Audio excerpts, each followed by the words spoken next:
समझेंगे क्या case scenario one समझेंगे MTP2 का ब्रो, MTP2 का SM का।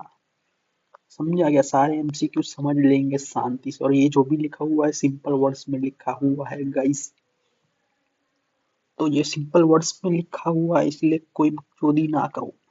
जो भी है सेम टू सेम ही है, बस सिंपल वर्ड्स में ट्रांसलेट किया गया है। इसलिए क्या कहना चाहता है, GEL is a large conglomerate operating in various industries like electronics, packaged goods, textile में काम करते हैं, heavy machinery, रिन्यूएबल एनर्जी में काम करते हैं विथ फ्री रिजर्व्स है 785,000 करोड़ का। वो भाई साहब ज्यादा है ये तो, ना तो किसी का है भी नहीं।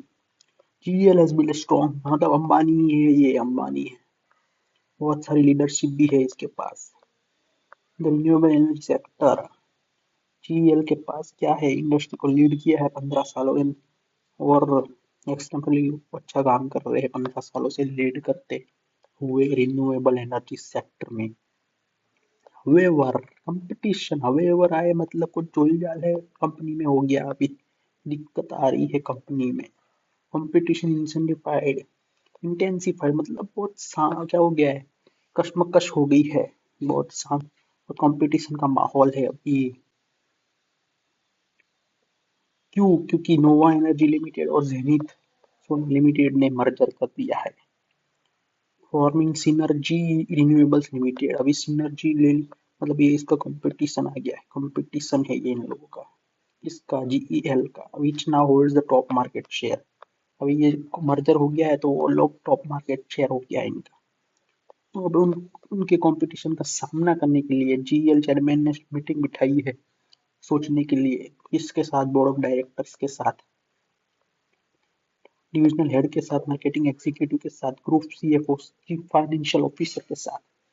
मीटिंग फोकस करती है किसमें, strategies for the renewable energy division में, डाइवर्सिफिकेशन अपॉर्चुनिटी पे फोकस करती है, announcing on interim dividend announce करने में भी फोकस कर रही है। मीटिंग अभी चालू है।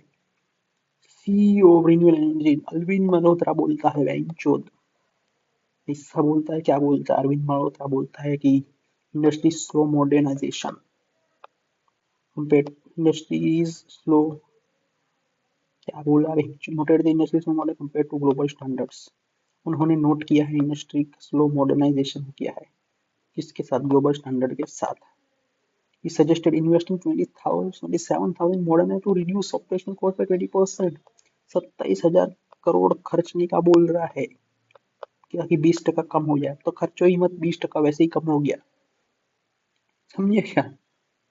To reduce operational cost by 20%, wastage by 12%, 12 plus 12, 20 plus 12 कितना होता है, 32% कम हो जाएगा, क्या बोलते हैं income. The CFO highlighted that, CFO क्या बोलता है बाद में, कि computers are unlikely to invest in upgrades for 6-8 years. अभी अपग्रेड नहीं करेंगे वो अपनी टेक्नोलॉजी को, क्योंकि उनके पास पैसा नहीं है, सभी पैसा अभी अभी कमाने में लगा हुआ है, समझा क्या ब्रो। तो बोर्ड अप्रूव द मॉडल, अभी 27,000 करोड़ इन्वेस्ट करने का मान गए हैं बोर्ड, सबने वोटिंग किया यस। और 27,000 करोड़ के साथ 1,500 करोड़ और भी लगाए हुए हैं, और भी 1,500 करोड़ लगाने की सोच रहे हैं, लगा दिए to strengthen the supply chain. Supply chain को स्ट्रेंथन करने के लिए तो board also approve diversification strategy, board ने अप्रूव किया डाइवर्सिफिकेशन स्ट्रेटेजी ब्रो, समझा क्या bro. Into electric vehicle market में with 8,000 crores allocated for this fast growing segment के लिए 68,000 crore. Additionally an interim dividend of 275 were announced, 275 rupees नक्की कर दिए डिविडेंड में, समझा गया। Key stakeholder were addressed for the influence and interest, key shareholder, क्या हुआ, शेयर होल्डर को असेस्ट फॉर द, उनको भेगे किए गए, मतलब बुलाया गया, समझा क्या ब्रो, की स्टेक होल्डर्स को। Shareholders and BOD were identified as highly influential and interested, requiring active engagement. तो शेयर होल्डर्स को क्या बोलता है, मीटिंग में हिस्सा चाहिए कि उनको भी बैठना है एंगेजमेंट में। समझे क्या, regulatory authorities through influential were less interested. Regulatory authorities influential तो है पर वो इंटरेस्टेड नहीं थे वो एंगेजमेंट में। Needing periodic updates to ensure compliance, periodic update आ जाए तो वही बहुत है। घर पे बैठे बैठे उनको बता दो, बस अपडेट देते रहो घर पे बैठे बैठे हमको कंपनी वाले। Customer and employees while less powerful, वो लेस पावरफुल है बट वो बहुत इंटरेस्ट दिखा रहे थे कि हमको भी शामिल करो भाई, specially in the renewable energy division modernization EV market entry. दोनों ही प्रोजेक्ट में क्या बोलते हैं, इंटरेस्ट दिखाना चाहते थे, लेस पर लेस पावरफुल है वो लोग। अभी समझते हैं क्या। Question number 1, GEL has decided to invest heavily in modernizing its renewable, ये बोला था कि नहीं जीएल ने कि हाँ इन्वेस्ट करेंगे हेवीली, 27,000 करोड़ इन्वेस्ट करेंगे और प्लस 15 करोड़, और ईवी मार्केट में भी एंटर करेंगे। Which level of strategy to this decision represent and why, कौन सी लेवल ऑफ स्ट्रेटेजी ये लोग फॉलो कर रहे हैं ऐसा करके कि renewable.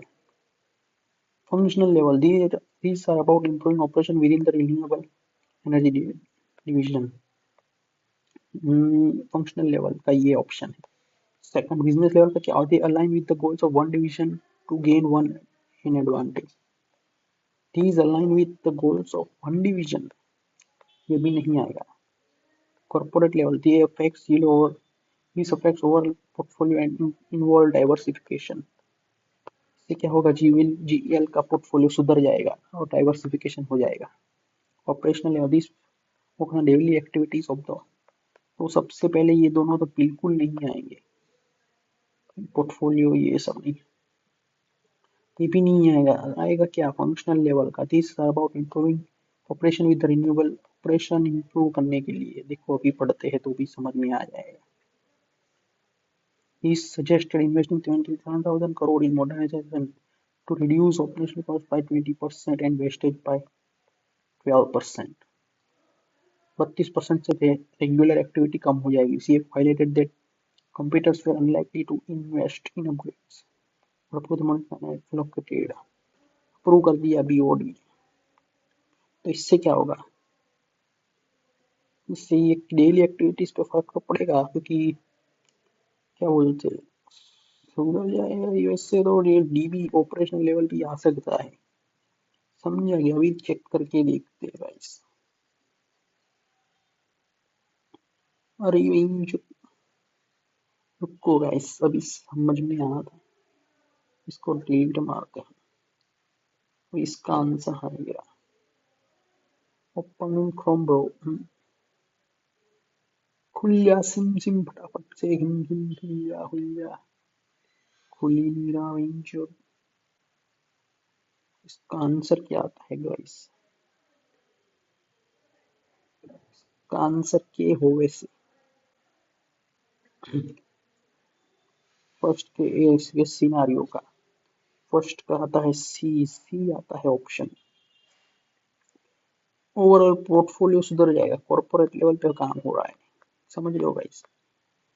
Nova Green Energy Limited and Zenith merged to form Synergy Renewable। How will this affect GEL is focus in renewable based on Porter's 5 forces model। Porter के 5 forces model से कैसे अफेक्ट करेगा। It lowers the threat of subsidy by merging competing technology। It increases buyers power, customer stronger alternative supplier। It increases industry rival by creating a stronger with more market share। इसका सी आएगा शायद से, तो नोवा का 2 का सी दिखा है। इससे क्या होगा, राइवलरी क्या होता है, राइवलरी कम हो जाएगी, मतलब दो दो दो कॉम्पिटिटर से एक कॉम्पिटिटर, समझ रहा है कि ना, 2v1 करना पड़ेगा। समझा गया bro, simple is that. GEL approved modernization को अप्रूव किया जीईएल ने रिन्यूएबल एनर्जी फैक्टर में सेक्टर में, and diversification into EV, EV में डाइवर्सिफिकेशन के लिए भी अप्रूव किया जीईएल ने। What corporate strategy is this, कौन सी कॉर्पोरेट स्ट्रेटेजी ऐसी है जो फिट होती है ends of product market growth matrix में। समझा गया, ऐसी कौन सी है। कॉस्ट लीडरशिप है, प्रोडक्ट डिफरेंशिएशन है, market penetration, market expansion and diversification है। मेरे को तो डी लग रहा है गाइस। हाँ, क्योंकि न्यू इंडस्ट्री में ग्रो करने के लिए और मार्केट में थर्ड का क्या आता है, डी ही आता है। देखा गाइस, डी आता है। ये पांचवा क्वेश्चन था, पर अभी ये तीसरा आता है क्योंकि एक ही था, इसे मैंने इधर पेस्ट कर दिया। GEL की एंट्री ईवी मार्केट में is a diversification strategy. What type of diversification is this? EV market में GEL की एंट्री हो गई है, वो डाइवर्सिफिकेशन स्ट्रेटेजी है, पर कैसा डाइवर्सिफिकेशन है? The E market connects with concentric vertically moving to upstream or downstream automotive activities। अभी देखो, इलेक्ट्रिसिटी ही, रिन्यूएबल एनर्जी की इलेक्ट्रिसिटी ही अपनी होगी तो क्या होगा, सप्लाई हो गया ना, वो ऊपर जाएगा, वर्टिकल हो जाएगा, वर्टिकल ही होगा। थर्ड का क्या आता है? थर्ड का डी आता है, वो कॉन्ग्लोमेरेट आता है। सॉरी, ये फाइव का देखा नहीं मैंने, फाइव का क्या आता है? फाइव का भी डी है, मतलब वो आंसर तो सही ही था हमारा। थर्ड का भी दिया था कि stepping into an entirely different business area। Different business area में ही घुस रहे हैं ये लोग, ईवी मार्केट, क्योंकि देखते हैं अभी, रुको गाइस। हाँ, अरे तो क्या, the board also approved a diversification strategy into electric vehicle market. कोई लेना देना ही नहीं है, सच में नहीं लेना देना है। GEL identified shareholders and the BOD as key stakeholders। GEL ने आइडेंटिफाई किया कि शेयर होल्डर्स और BOD की मेंबर है हमारे कंपनी के लिए। समझे कि नहीं? Why are they classified as high influence and high interest, and how does this affect communication? क्यों उसका इन्फ्लुएंस है, इन्फ्लुएंस ज्यादा है, क्यों उन लोगों का हाई इंटरेस्ट है, क्यों उनका कम्युनिकेशन बेहतर नहीं? देखो, शेयर होल्डर होता है ना, उनको क्या अपडेट होना चाहिए, compliance with उनको शेयर होल्डर के लिए कुछ लेना, they care about dividends and long term value, so their support is crucial for approval. Dividend के ये भी they represent consumers opinion shape चीज रेपुटेशन, ये भी सही पॉइंट है। ये बोल रहे थे ये इन्वॉल्व है ऑपरेशन में, नीड ऑनगोइंग, ये तो नहीं आएगा ऑपरेशन में, तो शेयर होल्डर इन्वॉल्व होता है, share holder and board of directors की स्टेक। BOD को क्या है, कंप्लायंस हो जाए रेगुलेशन के साथ तो हो जाएगा। फोर्थ का क्या आता है? फोर्थ का आता है बी, मतलब टेक केयर अबाउट डिविडेंड, मतलब ये साले डिविडेंड की ही परवाह करते हैं भड़वे। So their support is crucial, क्योंकि हाँ उनके लिए उनका सपोर्ट क्रूशियल है। समझा क्या bro? Harish, a middle level का manager is confused about the difference between flexibility and resilience in dealing with uncertainty। उनको दिक्कत आ रही है समझने में फ्लेक्सिबिलिटी और रेजिलियंस का क्या डिफरेंस है अनसर्टिनिटी के साथ डीलिंग करने में। तो कौन सी चीज डिफरेंस बताता है? Flexibility means adapting quickly to new changes, while resilience means holding current way of doing it for the short term due to confidence। Short term तो नहीं होता, लॉन्ग टर्म होता है resilience. Flexible part of religion, so being flexible to mean no, ये भी गलत है। Flexibility और रेजिलियंस आर ऑपोजिट, सो दोनों ऑपोजिट है। फ्लेक्सिबिलिटी इन्वॉल्व्स चेंजिंग, हाँ बराबर, by reason mean not changing at all, हाँ ये बात सही है। तो थ्री आएगा इस, मतलब हाँ इसका तो यही आएगा। फर्स्ट का क्या लिखा है? फर्स्ट का आता है ए, गलत हो गया जी। फर्स्ट का आता है फ्लेक्सिबिलिटी मीन, हाँ ये भी सही, शॉर्ट टर्म दिक्कत दे रहा है, पर तो भी चलो, भी आंसर ये है तो मान ही लेते हैं। सुमन, द मार्केटिंग हेड ऑफ जलवा म्यूजिक कंपनी। सुमन जो मार्केटिंग हेड है जलवा म्यूजिक कंपनी का। समझा गया? जो जायसवाल आउट हो गया 82 पे, ओ भाई साहब, रन आउट करवा दिया कोहली ने। ओ भाई साहब, सुमन जो मार्केटिंग हेड है जलवा म्यूजिक कंपनी का, एनालाइज करता है कि that in the Indian online music streaming market, rapid innovation makes it hard to maintain a lasting competitive edge. सुमन जो मार्केटिंग हेड है झलवा म्यूजिक कंपनी का, एनालाइज करता है कि इंडियन ऑनलाइन म्यूजिक मार्केट में एनालाइज करता है क्या करता है एनालाइज इंडियन म्यूजिक मार्केट में रैपिड इनोवेशन आना हर्ट करता है कि कॉम्पिटिटिव एज बनी रहे, मतलब strategic management expect best describe the challenge, challenge है मतलब सुमन जो है मार्केटिंग हेड है ना जो झलवा म्यूजिक कंपनी का, वो एनालाइज कर रहा है बैठ के इंडियन ऑनलाइन म्यूजिक मार्केट को, समझा क्या? तो वो मानता है कि रैपिड इनोवेशन होता है ना वो हार्ड कर देता है, इनोवेशन बहुत हो रहा है म्यूजिक मार्केट में, इसलिए उससे कम्पिटिटिव एज बनाना बहुत मुश्किल है। विच स्ट्रेटेजिक मैंने एस्पेक्ट बेस्ट डिस्क्राइब, ऐसी कौन सी स्ट्रेटेजिक मैनेजमेंट एस्पेक्ट, स्ट्रेटेजी का मैनेजमेंट का एस्पेक्ट कौन सा है जो इस चैलेंज को बेस्ट डिस्क्राइब करता है? The need to keep innovating constantly, हाँ ये भी सही है। Importance of knowing the, no ये गलत, fast changing and uncertain nature of, ये भी है। फर्स्ट का ए और सी आएगा शायद से, ए या सी में से दोनों एक, टू का क्या आता है? टू का आता है सी, बोला था first and need to keep innovating, rapid innovation makes it hard, मतलब तो ये फास्ट चेंजिंग अनसर्टेनिटी है भाई, सच में है। At which stage of the product life cycle is the highest marketing cost per unit sold? Marketing cost per unit sold are expected as companies push hard to their product. कौन से stage पे product life cycle के marketing cost ज्यादा होती है per unit sold?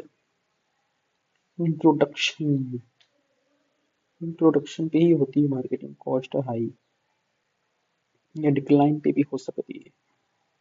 क्या आता है थर्ड का, देख लेते, बी देखा था, इंट्रोडक्शन ही बोला था पहले अपने, तो गाइस अभी के लिए इतना ही।